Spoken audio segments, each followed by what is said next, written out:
शक्तिकांत दास लगातार दूसरे साल दुनिया के टॉप बैंकर बने हैं। आरबीआई गवर्नर को ग्लोबल फाइनेंस ने अवार्ड दिया है।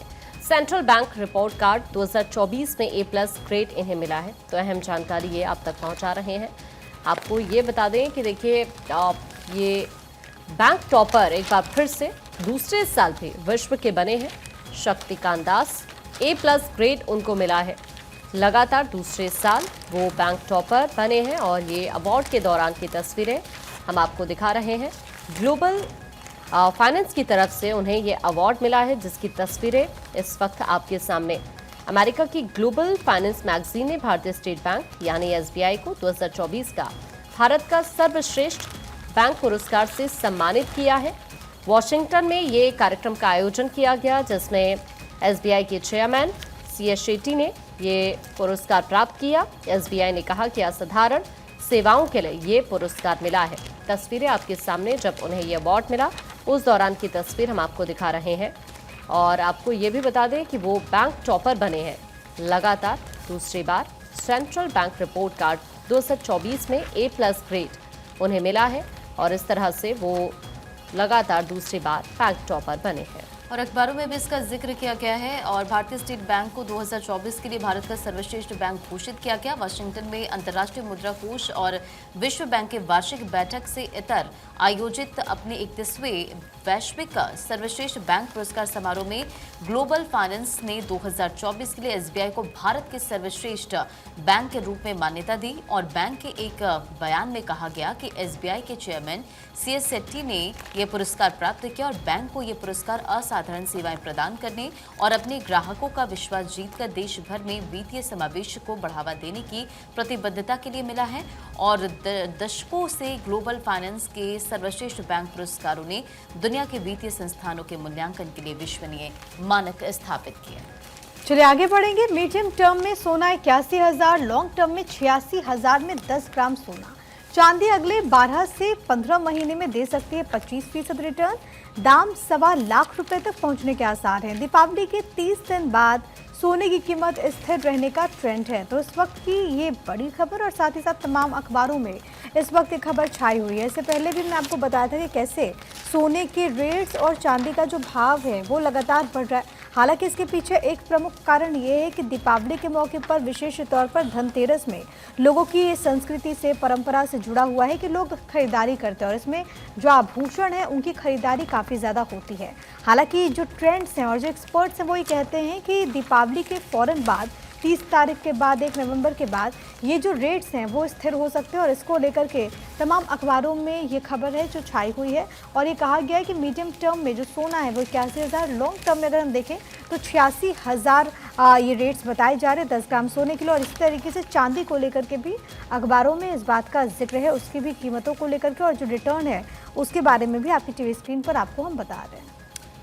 चलिए बढ़ेंगे खबरों में आगे। और अब अगली बड़ी खबर राजस्थान से, जहां राजस्थान में अक्टूबर में पारा हाई। बीकानेर और बाड़मेर में तापमान 40 डिग्री पर, न्यूनतम पारा 20 से नीचे। तो देखिए मौसम का जो मिजाज है वो लगातार बदल रहा है। बात यहाँ राजस्थान की कर रहे हैं क्योंकि अक्टूबर में पारा यहाँ पर हाई है, न्यूनतम पारा 20 से नीचे है। और अगर बीकानेर और बाड़मेर के तापमान का यहाँ जिक्र करें तो 40 डिग्री पर है। चलिए आगे बढ़ते हैं। बात दिवाली की करें तो देखिए भारतीयों के साथ दिवाली मनाएंगे बाइडेन आज व्हाइट हाउस में दिवाली मनाएंगे। यूएस में रह रहे भारतीयों को संबोधित भी जो बाइडेन करेंगे। तो देखिए दिवाली का पर्व, और ऐसे में ना सिर्फ हिंदुस्तान में बल्कि पूरे विश्व में दिवाली का त्यौहार मनाया जाता है। अमेरिका की अगर बात करें तो अमेरिका में भी दिवाली मनाई जाएगी। जो बाइडेन आज जो वहाँ पर भारतीय हैं उनके साथ दिवाली का पर्व मनाएंगे। तो देखिए आपको ये बताएं कि आज शाम यहाँ पर व्हाइट हाउस में देश भर से जो बड़ी संख्या में लोग रह रहे हैं भारतीय समुदाय से जुड़े हुए, उनके साथ दीपावली मनाने वाले हैं आज जो बाइडेन। इसके बाद वो यहाँ पर आपको बताएं कि व्हाइट हाउस में पिछले कई सालों से चूंकि ये परंपरा रही है, तो पिछले सालों की परंपरा को जारी रखते हुए राष्ट्रपति ब्लू रूम में दिया भी जलाने वाले हैं। इसके बाद वो भारतीय अमेरिकियों की एक सभा को संबोधित भी करने वाले हैं। व्हाइट हाउस में राष्ट्रपति बाइडेन का ये आखिरी दीपावली समारोह होगा क्योंकि वो राष्ट्रपति के लिए चुनाव नहीं लड़ रहे हैं। राष्ट्रपति द्वारा आयोजित इस समारोह में नासा के अंतरिक्ष यात्री और सेवानिवृत्त नौसेना कप्तान सुनीता विलियम्स का एक वीडियो संदेश भी सुनाया जाएगा। इस तरह से पूरा कार्यक्रम यहाँ पर रहने वाला है। उन्होंने अंतर्राष्ट्रीय अंतरिक्ष स्टेशन से एक अभिवादन वीडियो रिकॉर्ड किया है। सुनीता हिंदू हैं और उन्होंने पहले भी अंतर्राष्ट्रीय अंतरिक्ष स्टेशन से दिवाली की शुभकामनाएं भेजी हैं। वो अपनी विरासत का जश्न मनाने के लिए कई भारतीय हिंदू सांस्कृतिक वस्तुएं लेकर गई हैं, जिनमें समोसा है और इसके अलावा भगवत गीता की प्रति भी शामिल है। दीपावली समारोह में मरीन कॉर्प्स बैंड के अलावा संगीत और मनोरंजन का आयोजन भी यहाँ पर होगा। खास बात यह है कि क्योंकि ये यहाँ पर देखिए परंपरा रही है, जो व्हाइट हाउस की तरफ से भी जानकारी दी गई है, और इसी परंपरा के अनुसार चूंकि एक बार फिर से इसी परंपरा को जारी रखते हुए राष्ट्रपति ब्लू रूम में दिया जलाने वाले हैं और उसके बाद जो भारतीय अमेरिकी हैं उनकी एक सभा को संबोधित भी वो यहाँ पर करने वाले हैं, जो बहुत अहम यहाँ पर रहने वाला है। चूंकि अब अमेरिका के अंदर चुनाव भी है और उससे पहले यहाँ पर आज का जो दिन है वो बहुत खास यहाँ पर रहने वाला है। चलिए आगे बढ़ते हैं और अब और खबरें जो कि अखबार में छाई हुई है, इसमें एक्टर विजय का जिक्र है, जिन्होंने साउथ में एक बहुत जाने माने और बहुत चर्चित चेहरे हैं, जिन्होंने एक चुनावी सभा को संबोधित किया और उस दौरान जो तस्वीरें भी सामने आई है, सोशल मीडिया पर जो तस्वीरें भी छाई हुई है, उसमें बड़ी संख्या में लोग उनको सुनने के लिए पहुंचे थे। इस वक्त मेरे पास टाइम्स ऑफ इंडिया है और टाइम्स ऑफ इंडिया में पेज नंबर 10 पे इस खबर को जगह दी गई है, जिसमें लिखा गया है कि DMK political enemy, BJP ideological फॉ। ये तमिल के एक्टर हैं और साथ ही साथ अपनी पार्टी यानी कि तमिलगा वेट्री के फाउंडर हैं विजय, और उन्होंने संडे को एक विशाल रैली को संबोधित किया और इस दौरान उन्होंने तमाम बातों का जिक्र किया। आप ये तस्वीरें जो सोशल मीडिया पर छाई हुई भी हैं, इसमें आप अगर देखेंगे तो वहाँ पर बड़ी संख्या में लोग उन्हें सुनने के लिए पहुँचे थे। कई सारे साउथ के ऐसे सुपरस्टार्स हैं जो कि राजनीति में शामिल हुए हैं, हालांकि कई ऐसे भी हुए हैं जिनका जो राजनीतिक सफ़र है वो उस तरीके से नहीं रहा, लेकिन फिर कोई चेहरा पवन कल्याण जैसा बन जाता है जो कि एक राज्य के डेप्यूटी चीफ मिनिस्टर हैं। दूसरी तरफ अगर हम बात करें तो साउथ के एक्टर विजय, जिनका एक अपना फैन बेस है, जब वो यहाँ पर पॉलिटिकल डेब्यू कर रहे थे और बाकायदा जब उन्होंने सभा को संबोधित किया, डीएमके पर उन्होंने काफ़ी ज़्यादा हमला बोला और ये कहा कि हमें ऐसी पार्टीज नहीं चाहिए, और इस खबर को तमाम न्यूज़पेपर्स ने जगह दी है। साथ ही साथ उन्होंने ये कहा कि बीजेपी से हमारे वैचारिक मतभेद हैं, लेकिन डीएमके से जो हमारे जो डीएमके जो भेदभाव की सियासत करती है, हम उसके विरुद्ध हैं, ये उन्होंने कहा। साथ ही साथ उन्होंने ये भी कहा कि उनकी पार्टी का जो मकसद है वो तमिलनाडु में बदलाव सिर्फ नहीं है, बल्कि ये भी है कि कैसे लोगों को एक विकल्प मिल सके। दरअसल speaking at TVK's maidan political conference at Vikravandi, Vijay criticise DMK's portrayal of BJP as fascist force. उन्होंने ये भी कहा कि डीएमके जिस तरीके से बीजेपी पर हमला बोलती है, इसको लेकर के उन्होंने डीएमके को जमकर के घेरा और ये कहा कि डीएमके बहुत अलग है, वो हमेशा दूसरों पर इल्ज़ाम लगाती है लेकिन वो अपना नहीं देखती कि वो खुद कैसी है। तो ये जो तमाम खबरें हैं वो अखबार में छाई हुई है और इसी को लेकर के जो टाइम्स ऑफ इंडिया है उसने इस खबर को जगह दी है। बढ़ती खबरों में आंखें और कानून मंत्रालय ने तैयार किया मसौदा। मध्यस्थता और सुलह अधिनियम 2024 का मसौदा तैयार किया गया। वाणिज्य के विवाद सुलझाने को बदलेगा मध्यस्थता कानून और अधिनियम 1996 में बड़े पैमाने पर संशोधन की तैयारी है। तो एक बड़ी जानकारी आपको दे रहे, कानून मंत्रालय ने एक मसौदा तैयार किया है और वाणिज्य विवाद सुलझाने में ये कानून बदलेगा और साथ ही साथ आपको ये भी बताते चले कि अधिनियम 1996 में संशोधन की तैयारी थी। चलिए अब बात दाना की करेंगे। उड़ीसा में दाना तूफान का असर नजर आया। तूफान के बाद 50,000 घरों में बिजली गुल है। केंद्रपाड़ा, भद्रक, बालासोर में बिजली आपूर्ति बाधित है। तो देखिए जिस तरीके से दाना तूफान आया उसको लेकर तैयारियां शासन प्रशासन की तरफ से पूरी की गई थी कि नुकसान लोगों को ना हो, और ऐसा हुआ भी। कोई भी कैजुअलिटी सामने नहीं आई, किसी की जान माल का नुकसान नहीं हुआ, ये एक अच्छी खबर रही। लेकिन बिजली गुल है क्योंकि रफ्तार हवा की 120 से 130 किलोमीटर प्रति घंटे की स्पीड से चल रही थी। ऐसे में बड़े बड़े विशालकाय पेड़ गिर गए थे और इसी वजह से जो बिजली के खंभे थे वो भी कई जगह गिरे और बिजली उस दिन से गुल है। हालांकि आपको याद होगा जब दाना तूफान का लैंडफॉल हुआ तो खुद सीएम मोहन मांझी की तरफ से प्रेस कॉन्फ्रेंस की गई। उन्होंने खुद इस बात की जानकारी दी थी कि जल्द से जल्द लोगों के घरों में बिजली की सप्लाई की जाएगी, बिजली फिर से वहाँ पर बहाल की जाएगी। लेकिन अभी ये अपडेट मिल रहा है कि जो तूफान है उसका असर इसीलिए नज़र आ रहा है केंद्रपाड़ा, भद्रक, बालासोर में बिजली गुल है और ये कोशिश की जा रही है कि एक बार फिर से जल्द ये जो भी खंभे गिरे हैं या जिस तरीके से तारे टूटे उसके काम को फिर से दुरुस्त किया जाए ताकि लोगों को दिक्कत ना हो। तो देखिए आपको ये बता रहे हैं कि किस तरह से तूफान दाना का असर देखने के लिए मिल रहा है उड़ीसा में। आपको ये भी बताएं, देखिए 50,000 ऐसे घर हैं जहां पर अभी बिजली गुल है। तूफान के बाद केंद्रपाड़ा, भद्रक, बालासोर में इस वक्त बिजली गुल है। जाहिर तौर पर इसका इम्पैक्ट आम जनता पर पड़ रहा है और 50,000 ऐसे घर बताए जा रहे हैं जहां पर इस वक्त लाइट नहीं आ रही है। हालांकि सबसे बड़ी राहत की बात यही है कि जिस तरह से इस दाना तूफान का इम्पैक्ट देखा गया, उसकी वजह से कोई जनहानि की खबर यहां से नहीं आई है। ये एक बड़ी राहत की खबर यहां से ज़रूर दाना की बात सामने आई। लेकिन अगर वैसे देखा जाए अब तो नुकसान बहुत ज़्यादा हुआ है और जो सीधा सीधा इसका इम्पैक्ट सबसे ज़्यादा पड़ा वो आम जनता पर पड़ा, यातायात को लेकर। और अब आप देखिए कि यहाँ उड़ीसा के अभी ये जो बताया जा रहा है 50,000 ऐसे घर हैं जहां पर इस वक्त बिजली गुल है, जिसमें केंद्रपाड़ा है, भद्रक है, बालासोर है। ये तमाम वो इलाके हैं जहां के लोग सबसे ज़्यादा प्रभावित हुए हैं।